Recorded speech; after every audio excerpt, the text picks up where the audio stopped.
Morning, welcome back to my channel simply Sangeeta. শুরু করছি নতুন দিনের নতুন আরও একটি ব্লগ। সকালটা ঠিক আমার এইভাবেই শুরু হয়। এই যে ছানা আমার ঘুম থেকে উঠছে আস্তে আস্তে, আর এদিকে আমি কিন্তু ওয়াশিং মেশিনে কাপড় চোপড় যা যা কাচার ছিল সেগুলো সব কাচতে দিয়ে দিয়েছি। এবারে আস্তে আস্তে শুরু হবে আমার দিনটা। ওর বাবা বাড়িতে নেই, কাজের সূত্রে হচ্ছে কৃষ্ণনগরে রয়েছে, তো ও আজকেই ফিরবে আর আজকেই আমরা যাব বিয়ে বাড়ি। আমাদের দুপুরে যাওয়ার কথা ছিল আমাদেরকে, তাইভাবেই বলা হয়েছিল, কিন্তু দুপুরে আমরা যেতে পারবো না বলেই আমরা একেবারে সন্ধ্যাবেলায় যাব। ওর বাবা ফিরবে আর আমরাও বেরোবো। আর কাল ভোর রাতে মানে ও ঘুমিয়ে যাওয়ার পর ওই 1-1:30 নাগাদ আমি জামা কাপড় গুছাতে বসেছি। মোটামুটি হয়ে গেছে, আর কাজ বাকি আছে। আজকে দুপুরবেলা ওকে ঘুম পাড়িয়ে সেইগুলো আমি কমপ্লিট করে নেবো, কারণ ওর জিনিসপত্র নেওয়ার আছে, আমাদের আছে। আর আমাদের শীতের কোনো জিনিস পোশাক নেব না, তবে বাচ্চার অবশ্যই নেব। তো দেখতে থাকো, সাথে থাকো, জুড়ে থাকো। আশা করছি তোমাদের খুব ভালো লাগবে। আর বিয়েবাড়ির ব্লগ স্টার্ট করলাম, আশা করছি তোমাদের বেশ ভালো লাগবে। ভালো লাগলে লাইক করো, কমেন্ট করো, আর যারা নতুন দেখছো তারা কিন্তু সাবস্ক্রাইব করতে ভুলো না। এখন এই মুহূর্তে আমার মুখটা ফোলা ফোলা লাগছে, কারণ জাস্ট ঘুম থেকে উঠে একটু ফ্রেশ হয়ে চা খেয়ে বসে আছি। এই যে আমার ছানাকে তুলবো, এই যে উঠে গেছে অটো অটো অটো অটো, এই যে দুধ, তো এই যে ঘুম থেকে উঠে গেছে। এখন ওর সঙ্গে সারাদিন চলবে, তো ওর জন্য আমার একটু মুখটা ফোলা ফোলা, জাস্ট একটু ঘুম থেকে উঠলাম তো। এই যে এই উঠলে আমার সমস্ত কাজ বন্ধ, তাই ও ঘুম থেকে ওঠার আগেই আমাকে অনেকগুলো কাজ সেরে রাখতে হয়, আর না হলে ওকে নিয়ে করতে হয়। আর যেখানে যেখানে যাবো আমার পিছে পিছে দৌড় লাগায়। মামাম বলো গুড মর্নিং, বলো গুড মর্নিং, গুড মর্নিং।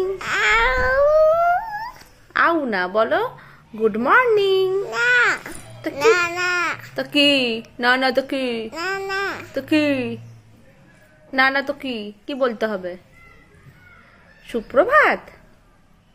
তুমি ওটা বলতে পারবে না তো, বলো শুভ সুপ্রভাত। বলো গুড মর্নিং, বলো গুড মর্নিং, বলো গুড মর্নিং। তো চলো, এইভাবেই শুরু হলো আজকের দিনটা। সারাদিন দুষ্টুমি হবে এর সাথে। এখন ঘুম থেকে উঠলেই এখন এই চলবে। এই যে জামা কাপড় কাচতে দিয়েছি ওয়াশিং মেশিনে, এক ওয়াশিং মেশিন কাচা চলছে, এখনও কিছুটা বাকি রয়েছে, ওটা আমি পরে কাচতে দেবো, কারণ নিচে উপরের রয়েছে, তো উপরেরগুলো এখন আমি দিলাম আর নিচেরগুলো আমি পরে বসিয়ে দেবো। আর একটু তাড়াতাড়ি না বসালে, সকাল সকাল না কাচলে, না মেললে আবার শুকায় না, তো আমাকে তুলে তুলে দিয়ে তারপরে আবার রেডি হয়ে বেরোতে হবে, তাই একটু সকাল সকাল কাচা। এর মধ্যে আমি এই যে মেলাও হয়ে গেছে এক ওয়াশিং মেশিন। এদিকে ছানাকে স্নান করিয়ে একে একটু চেয়ারে এখানে বারান্দায় বসিয়ে রেখেছি, ব্যালকানিতে লেবু দিয়ে দিয়েছি। ও লেবু একটু একটু করে খুঁটে খুঁটে খায় আর এখানে বসে রোদ পোয়ায়। লেবু মানে হচ্ছে কমলা লেবু, ও নিজে নিজে একা একা খেতে পারে।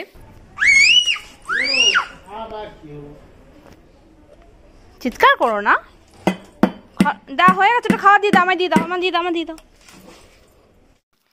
হালকা হালকা শীত পড়ছে, আর দুপুরবেলা এরকম স্নানের পর যদি একটু পড়ন্ত রোদ্দুর গায়ে না লাগায় তাহলে তো একটু কেমন কেমন লাগে, তাই না? তাই ওকে একটু স্নানের পরে একটু রোদ্দুর খাওয়ালাম, দিয়ে এখন একটু হাওয়ায় নিয়ে এসে একটু আবার ঠান্ডা করছি, কারণ অতটা রোদ্দুর লেগেছে গায়ে, গাটা পুরো গরম হয়ে গেছে। এবারে যাবে ও দাদার সঙ্গে ঠাকুর ঘরে পুজো করতে, তো সেই ফাঁকে আমি একটু স্নানে চলে যাব। স্নান করে এসে ওকে দুপুরে খাইয়ে ঘুম পাড়িয়ে দেবো।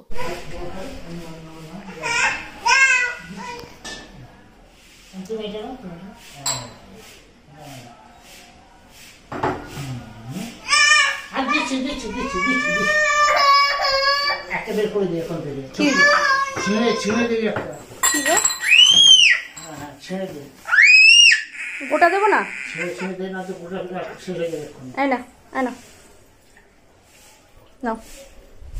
গাছে জল টল দেওয়া হলো, সব হলো, সব খাওয়া হলো। না তোমার হাতে রাখো তো।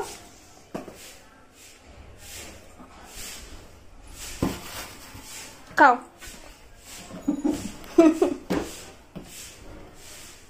আজকে একটু আগে আপেল খেলো, এখনো কিশমিশ খাচ্ছে।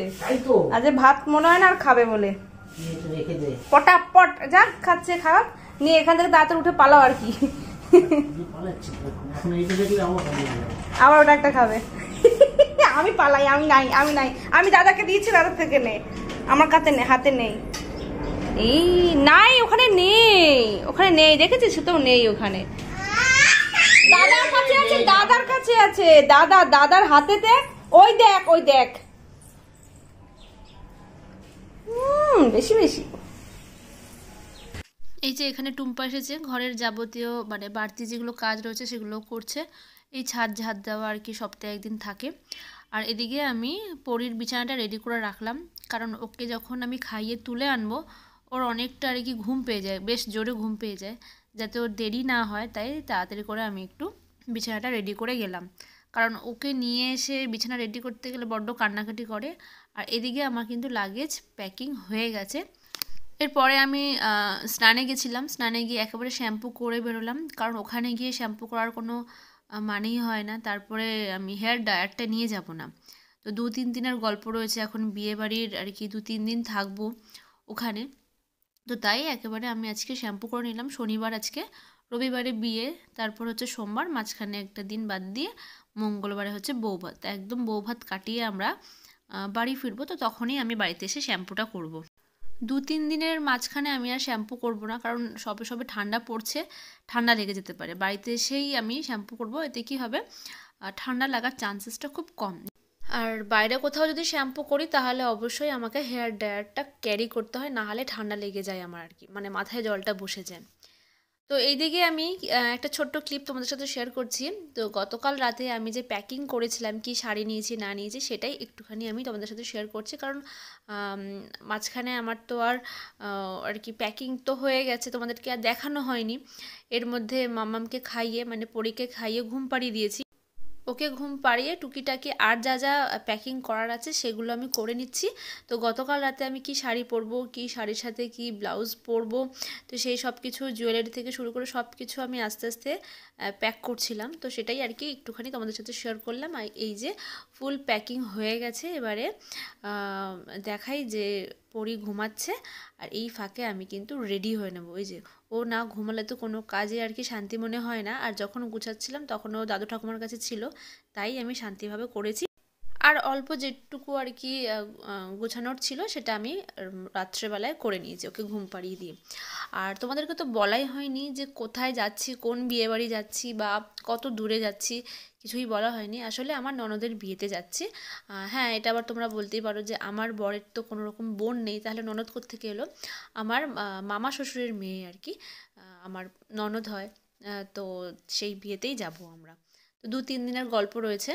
তো একেবারেই আমরা 2-3 দিন ওখানে কাটিয়েই আসবো, থাকবো আর কি, ওখানেই থাকার প্ল্যান। মা ভালো থাকলে মা বাবাও সবাই যেতাম আমরা, কিন্তু মা অসুস্থ বলে মাকে আর আমরা বার করছি না, আমরা 3 জনেই বিয়েবাড়ি অ্যাটেন্ড করছি। তো বিয়েবাড়িটা হচ্ছে হাওড়াতে, মানে হাওড়াতে হচ্ছে মন্দিরতলায়। আর এদিকে আমরা রেডি হয়ে নিয়েছি, জাস্ট বেরোবো। ওই ফাঁকে বাবুর পটি পেয়েছে, মানে পরের এখন পটি পেয়েছে, সেজে গুজে নিয়ে এখন ওকে ক্লিন করতে হবে, তারপরে বেরোবো। বাড়িতে এরকম ছোট ছানা থাকলে এরকম টুকটাক হতেই থাকে, এসব নিয়ে মাইন্ড করলে হবে না। কারণ আমার এখন একদমই ইচ্ছা করছিল না, কিন্তু কিছু করার নেই, করতেই হবে। তো ওকে ক্লিন করে আবার আমরা মোটামুটি রেডি হয়ে মানে ওকে ফ্রেশ ট্রেশ করিয়ে তারপর আমরা আবার বেরোলাম। তো চলো দেখতে থাকো, আশা করছি ব্লগগুলো খুব ভালো লাগবে। সামনে কিন্তু বিয়েবাড়ির ব্লগ আসছে। এই বিয়ের সিজনে বিয়েবাড়ির ব্লগ দেখতেই কিন্তু আমরা বেশি ভালোবাসি, তাই না? আর যদি সেটা বিয়েবাড়ি থাকে তো খুব ভালো, আর না হলে আমি তো ব্রাইডাল মেকআপ আর্টিস্ট, টুকটাক আর কি ব্রাইডাল মেকআপের ভিডিও তোমরা দেখতেই পাবে, দেখতে পাও। আর দেখেছি ওই টাইপের ভিডিও তোমরা কিন্তু খুব বেশি পছন্দ করো। আর এই সিজনে প্রথম ডেটে আমার যেহেতু কোনো রকম বুকিং ছিল না, তাই আমি মন খুলে আমি আমার ননদের বিয়েটা কিন্তু এনজয় করতে পেরেছি। আর তারই কিছু স্মৃতি আমি তোমাদের সাথে শেয়ার করব।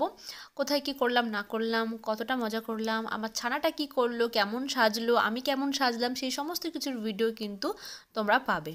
আমরা প্রত্যেকেই বিয়েবাড়ি যেতে কিন্তু খুব ভালোবাসি, আর তার থেকেও বেশি ভালোবাসি বিয়েবাড়িতে কী পরবো, কী সাজবো, সেই নিয়ে কিন্তু বেশি আমরা চিন্তাভাবনা করি, এবং এই টাইপের ভিডিও কিন্তু আমরা খুব পছন্দ করি, তাই না? তো তাই যখনই যেখানে যে বিয়েবাড়ি আর কি আমরা অ্যাটেন্ড করব সবটাই শেয়ার করব। আর যেই বিয়েবাড়িতে গিয়ে আমি ব্রাইডাল মেকআপ করব, পার্টি মেকআপ করব, সেগুলোও কিন্তু তোমাদের সাথে শেয়ার করব। কারণ এই টাইপের ভিডিওগুলো কিন্তু তোমরা বেশি পছন্দ করো আর ভালোও লাগে, আমাদেরও ভালো লাগে, আমারও খুব ভালো লাগে পার্সোনালি বিয়েবাড়ি যেতে, বিয়েবাড়িতে গিয়ে কী সাজবো, কী শাড়ি পরবো, এইসব নিয়ে কিন্তু চিন্তা ভাবনা করতে ভীষণ ভালো লাগে, তাই না? আমরা খেতে যত না বেশি ভালোবাসি, আমরা কিন্তু সাজতে বেশি ভালোবাসি। সাথে এরকম ছোট বাচ্চা থাকলে সবসময় কিন্তু ব্যাগে অনেক কিছু কিন্তু রাখতে হয়। যেমন হচ্ছে আমাদের আজকে জার্নিটা অনেকটা লং, আমরা মধ্যমগ্রাম থেকে সেই যাচ্ছি হচ্ছে হাওড়া মন্দিরতলা। তো এতটা লং ডিস্টেন্স, তো এই মাঝখানে মানে এতটা লং ড্রাইভের মধ্যে পরে কিন্তু একটু বিরক্ত হয়ে যাচ্ছে, ও তো ছোটো মানুষ। তো তাই ওর জন্য ব্যাগের মধ্যে আমি কিছু চকলেট, কিছু চিপস, কিছু বেলুনস রেখেছিলাম। তো তাই একটা একটা করে আমি বেলুনস ওকে ফুলিয়ে ফুলিয়ে দিচ্ছি, একটা দুটো চকলেট দিচ্ছি, চিপস দিচ্ছি। তো তাতেই ও আর কি আনন্দ করতে করতে এই জার্নিটা এনজয় করছে। না হলে ওকে ফোন দিয়ে ধরিয়ে দিতে হয়, ফোন দিয়ে বসিয়ে দিতে হয়, একভাবে সেই ফোন দেখে তো দেখে, মানে আমার ঠিক পছন্দ না। তো তাই আমি ওকে ফোনটা যতটা আর কি কম দেওয়া যায় সেটাই আমি চেষ্টা করেছি। আর এই দেখো কথা বলতে বলতে কিন্তু আমরা সেকেন্ড হুগলি ব্রিজে কিন্তু চলে এসেছি। তারপরেই প্রচণ্ড জ্যামে পড়লাম। মন্দিরতলা একদম বিখ্যাত, জানোই হাওড়া, পুরো হাওড়া এলাকাটা কিন্তু খুব বিখ্যাত আর কি, জ্যাম হয়, টোটো অটো একেবারে ছড়াছড়ি। তো সেই সব কাটিয়ে আমরা বাড়ি চলে এসেছি। তো এই যে ছানাগুলো এখন খেলছে, এখানে আরও 3খানা ছানা আছে, মানে আমার আর একটা ননদের 2টো বাচ্চা, একটা ছেলে একটি মেয়ে, আর আমারটা নিয়ে 3টে। তো 2টো মিলে বড্ড দুষ্টুমি করে। তো এইভাবেই আর কি আমাদের খুব সুন্দরভাবে জার্নিটা শেষ হয়েছে। তো এখানে আসার পরেই মোটামুটি আমাদের রাতের ডিনার করে আমরা শুয়ে পড়েছি। আর পরীকে দেখো পিছনে ঘুম পাড়িয়ে দিয়েছি। এখন আমি একটু কাজ নিয়ে বসেছি। এখন নেই করে 1টা থেকে 1:30টা বাজে। আমি মেহেন্দি নিয়ে বসেছি, মেহেন্দি করা হয়নি আমার হাতে। এমনিতেই প্রত্যেকটা বিয়েবাড়িতে, খুব ক্লোজ বিয়েবাড়িতে আমি একটু হাতে মেহেন্দি পরি, তো সেটা হয়ে ওঠেনি। কারণ আমি বাড়িতে ছিলাম আর কি, ভাইফোঁটা উপলক্ষে বাড়িতে গেছিলাম, 7 দিন পর এসেছি। তারপরে মাঝখানে 4 দিনের মধ্যে আমার আর সময় হয়ে ওঠেনি। তো ভাবলাম ঠিক আছে একটা মেহেন্দি কুপি নিয়ে নিই, ওখানে বসেই আমি মেহেন্দিটা করে নেবো হাতে। আর নেল পলিশ পরা হয়নি, আলতা পরা হয়নি, তো সেইগুলোই ভাবছি টুকটুক করে করছি এখন। আর একটা কথা বলা হয়নি, আমরা আইবুড়ো ভাত থেকেই আর কি বিয়ে বাড়ি অ্যাটেন্ড করছি, কিন্তু আইবুড়ো ভাত দুপুরবেলায় হয়ে গেছে। আর আমাদের বাড়ি ফিরতে ফিরতে মানে বিয়ে বাড়িতে আসতে আসতে আমাদের লেট হয়ে গেছে, রাত 10টা বেজে গেছে। কারণ ওর বাবা কৃষ্ণনগর থেকে এসেছে 6টায়, সন্ধ্যে 6টায়। তারপরে আমরা ফ্রেশ হয়ে রেডি হয়ে বেরোতে বেরোতে বেজে গেছে ওই 8 ঘন্টা বা 7টা হয়তো। তারপরে এইখানে আর কি মামা বাড়িতে মানে মামা শ্বশুর বাড়িতে আসতে আসতেই বেজে গেছে রাত 10টা। তো যথারীতি আমরা ফ্রেশ হয়ে রাতের ডিনার করেই যে যার মতন করে শুয়ে পড়েছি। তো আমি আর আমার ছানাটা একটা ঘরে শুয়েছি। তো এখানে আমি আমার ছানাকে ঘুম পাড়িয়ে এখন আমি আমার হাতে আমার পায়ে কলা করছি আর কি। যাই হোক, তো চলো, আশা করছি তোমাদের ব্লগগুলো ভালো লাগবে। যদি ভালো লাগে থাকে একটা লাইক করো, কমেন্ট করো। আর যারা নতুন দেখছো আমার এই চ্যানেলটি তারা কিন্তু সাবস্ক্রাইব করতে ভুলো না। বিয়েবাড়ির ব্লগ কিন্তু খুব তাড়াতাড়ি আসছে, খুব ইন্টারেস্টিং হতে চলেছে প্রত্যেকটা ব্লগ। প্রতিটা ব্লগ কিন্তু তোমরা দেখো, একটু স্কিপ না করে। আশা করছি খুব ভালো লাগবে। Good night. আর এই যে দেখো হাতে একটু একটু করে কলকা করছি আর তোমাদের সাথে একটু একটু করে দেখাচ্ছি। যাই হোক, যতটুকু যা বিদ্যে আছে সেটা আমি মেহেন্দির মধ্যে আর কি দিয়ে দিচ্ছি। মানে মেহেন্দির প্রতি যতটুকু আর কি বিদ্যা অর্জন করেছিলাম সেইটা এখন আর কি কাজে লাগাচ্ছি। এর আগে আমি নিজের হাতে নিজেই মেহেন্দি পরতাম, কিন্তু অনেক বছর হয়ে গেছে আর পরা হয় না। আর তার মধ্যে অনেক গ্যাপও এসে গেছে, বাচ্চা কাচ্চা নিয়ে আমার আর করা হয়নি। কিন্তু আজকে অনেক দিন পর শুরু করেছি, যার জন্য আমার হাতটা একটু স্লো হয়ে গেছে। যথারীতি অনেকটা কিন্তু লেটও হয়ে গেছে। এইসব করতে করতে রাত 3:30 বেজে গেছিলো। তো চলো এখানেই এন্ড করলাম আমি আমার ব্লগটা। দেখা হচ্ছে পরের নতুন আরও একটি ব্লগে। কাল হচ্ছে গায়ে হলুদ, বিয়ে, সব শেয়ার করব। সঙ্গে থেকো, সাথে থেকো, জুড়ে থেকো। টাটা, গুড নাইট, ভালো থেকো সবাই। আর হ্যাঁ, আমার যে মেহেন্দিটা আমি হাতে করেছিলাম, তো এটা হচ্ছে ইনস্ট্যান্ট মেহেন্দি। তো লাগিয়েছি, আধা ঘন্টার মধ্যে শুকিয়ে গেছে। এখন এই যে হাতে টেনে টেনে ছাড়িয়ে দিচ্ছি আর জল দিয়ে ধুলেই কিন্তু একদম এক্স্যাক্টলি এরকমই কালারটা থাকবে। এটা পুরোটাই আমার হাতের ডিজাইন, নিজে করেছি। কেমন হয়েছে জানিও, ভালো লাগলে অবশ্যই কিন্তু জানিও কমেন্টে। তো চলো টাটা, অনেকটা বড় হয়ে গেল ব্লগটা।